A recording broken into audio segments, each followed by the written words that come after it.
Intentional Prepper Communities.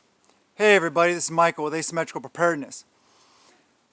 A lot of people love the idea of intentional communities.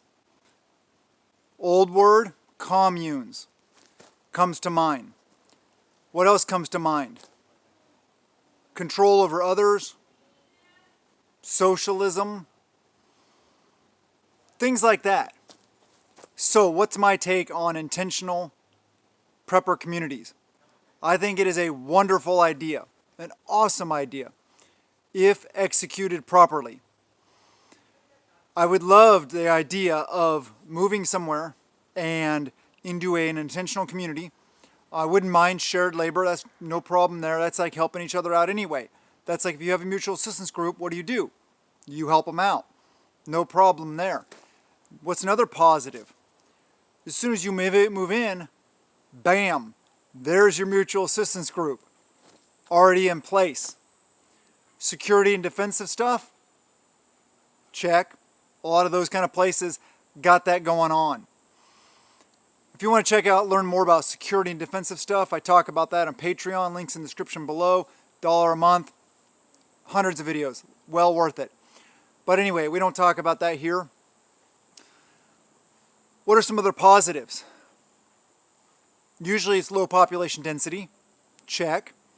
Usually they are kind of homestead oriented, check. Some of the ones I've looked into, mainly Ark Haven, somewhere in Arkansas, trying to find out more information. They're swamped because of Pastor Joe of Viking Preparedness' recent video about it. So I haven't got any more additional information to share. I wish I did. But things like that, like I said, I think they're an awesome idea. Hundreds of acres. Oh, that's where I was going. Sorry. Some of them, like Ark Haven, is private land ownership. Love that idea. I'm a big free will person. I want to be around like-minded people, and it's a Christian-based community. But I don't want to be controlled necessarily. I'm sure by anybody, by a community, by a government, stuff like that. I get rule of law, no problems there. I just don't want it to be invasive into every aspect of my life. I don't like HOAs. Don't do HOAs. No. Nobody's going to tell me how long the grass is in the front of my yard. Sorry. Ain't going to do it. So there's a lot of positives. A lot of positives. Community, low population density, private land ownership, teamwork, people to rely on, people to call on, variety of skill sets. Awesome, right? So let's talk about some of the negatives. What are some of the negatives or potential negatives if not done properly? Control over others, telling people what they can and can't do too much. Obviously, there has to be some stuff in place. They don't want a bunch of crack houses set up and that whole thing start, or meth or whatever it may be, obviously. But as long as they keep it non-intrusive into your everyday life, let you do your thing pretty much, as long as it's not hurting anybody else, great. However, there is a chance for that. So it has to be done properly.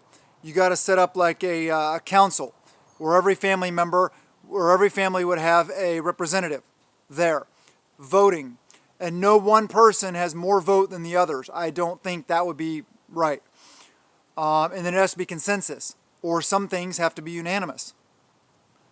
That's a good thing. Bylaws, SOPs, standard operating procedures. What do we do if this happens? What do we do when this happens? What do we do if somebody wants to leave? What do we do if somebody owns that land and they don't want to do part of the shared labor? What do you do then? I mean, there's a lot of stuff that can go right, but there's a lot of stuff that can go wrong also. Some people may get there and they may think that they want that lifestyle, they may not. I mentioned Pastor Joe of Viking Preparedness. He found that out on Shofar Mountain. Some people love the idea, but just don't fit right. Not that they're bad people, but it just doesn't work out. Then what do? Do they have to something has to be written in the contract saying basically if you don't want to be participating or something like that, then, we'll buy it back from you, fair price or whatever you paid or something. I don't know. But there should be fair and unbiased laws. There has to be, the way I feel, there needs to be equality across ethnic groups, across specific religions, because even if it's Christian-based followers of Christ, Christ-centered, that's great. But everybody doesn't have to share the exact same ideas. I don't feel that that's important to me. What I feel is important to me is that they have Christ and Heavenly Father in their lives. Shared labor has to be participated in. You got to do it. You got to pull your weight. And if you're not, how do you deal with somebody like that? There has to be stuff in place, how to deal with people that are slacking, either to motivate them positively, hopefully, to do their part. If the positive fails, then maybe some negative repercussions. Then, it kind of goes from there, what has to happen. But like I said, I love the idea. I see this happening more and more now as things progress and things get more difficult in our world, and we're dealing with more things. Food shortages, meat shortages, droughts, natural disasters, continuing control, just lots of different things in areas that people don't necessarily want to be, so they want to move. This whole part of the movement of come out of her, my people, move out of the cities, move rural, all this kind of stuff. It's the antithesis of Agenda 21. Agenda 21 of the United Nations, you can look on their website, read all about it. Agenda 2030, it's about rewilding nature, giving nature back to nature, and moving everybody into these big mega cities. I don't do mega cities. I don't do cities. I don't even live in town. I could not live where I have wall neighbors or ceiling neighbors or floor neighbors, or even I can look through my window and see into their bedroom neighbors. No, I can't do it. I've never lived like that, and I never will. Maybe not never, maybe when I was younger. I can't do it. I like my privacy, and that's another thing. With the whole intentional community, you got to respect other people's privacy. Be there when they need you, but don't be intrusive. It's got to be transparent. Everybody needs to know what's going on. Everybody needs to know from the very beginning what they're getting into and whether they want to be there or not. And they got to make that decision and be properly vetted. And if you're looking into it, properly vet those people. It's not just about you proving yourself. I know, like when you're young and you're like getting into dating and stuff like that, it's all about, proving yourself to the other person. No, that person needs to prove themselves to you also. As you get older and you mature, you learn that. You learn that if you're getting into a relationship, a friendship, whatever it may be, that it's a two-way street. It doesn't work when only one person's trying. So that's something you got to look at. Vet them. Do background checks on them. Why not? You can. And meet with them, get to know them, obviously. It's a process, and hopefully a long process. Like I said, I'm researching Arkhaven right now. Don't know where that'll lead. But I respect the fact that it may be a long process learning about it, figuring out if that's a good fit or not. Because if it was a short process, I wouldn't want to be there. It needs to be a very long, a very in-depth process to make sure that the people there are like-minded, good, honest, moral, hard-working people that are going to work together as a team. And they're not going to fail each other. And that you're not getting a drug addict, or you're not getting an alcoholic, or you're not getting an abuser, or a child molester, or anything like that, right? We want good people around us. We don't want to worry about our children running around playing. I mean, you're still going to keep your eye on them, of course. You never know. Because background checks only show people that have been caught. The really good ones aren't on the background checks because they're good at what they do. So keep that in mind. But yeah, I highly advocate forming communities like this. It could be loose-knit. It could just be like, hey, preppers, there's a bunch of land here that's for sale. Encourage people to go there and buy their own properties.